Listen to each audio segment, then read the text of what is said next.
மொழி உரிமையை பறிக்காதீர்கள். உள்நாட்டிலே சர்வாதிகாரத்தை நிலைநாட்டக்கூடிய மோடி அவர்களே, மொழி உரிமையை பிடிக்கக்கூடிய மோடி அவர்களே, இந்தியர்கள் நாடு கடத்தப்பட்ட பொழுது கைகளிலே விலங்கிடப்பட்டு மனித உரிமைகள் பறிக்கப்பட்ட இந்த நேரத்திலே அவர்கள் விமானங்களிலே வந்து இறங்கிக் கொண்டிருக்கக்கூடிய மோசமான நிலையில் வேலையில வீட்டில் சட்டப்பேரவை உறுப்பினர்களுக்கு ஒரு அன்பான வேண்டுகோள் வைக்கிறேன். முதலமைச்சர்கிட்ட சொல்லி, நம்ம காவல்துறை தலைவர் டிஜிபி ஏடிஜிபி சொல்லி, நம்ம இன்டெலிஜென்ஸ் ஐஜி கிட்ட சொல்லி, கொஞ்சம் வேல்முருகனை கிரவுண்ட்ல விளையாட அனுமதிங்க. தானா உங்ககிட்ட வருவான். நாளைக்கு இழுத்து பூட்டா என்எல்சி கேட்டேன்.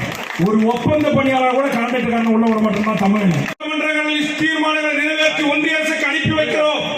சட்ட மசோதாக்களை நிறைவேற்றி ஆளுநருக்கு அனுப்பி வைக்கிறோம்.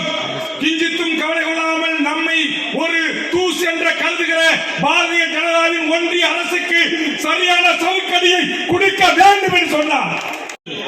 உங்களுடைய இந்தி வெட்டியை கொஞ்சம் குறைச்சிக்கிட்டு தமிழ்நாட்டு வரலாறு கொஞ்சம் படிங்க. தமிழ்நாட்டு வரலாறு கொஞ்சம் படிங்க. மொழிக்காக வேண்டி போர் நடத்தி நூற்றுக்கணக்கான பேர் உயிர் விட்ட மண்ணில மண்ணு. நீங்கள் நினைத்துக் கொண்டிருக்கிறீர்கள் எளிதாக திருத்தி விடலாம் என்று. ஒரு காலத்தில் நடக்காது.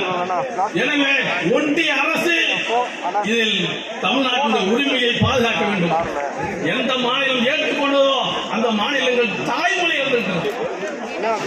பல மாநிலங்கள்ல தாய்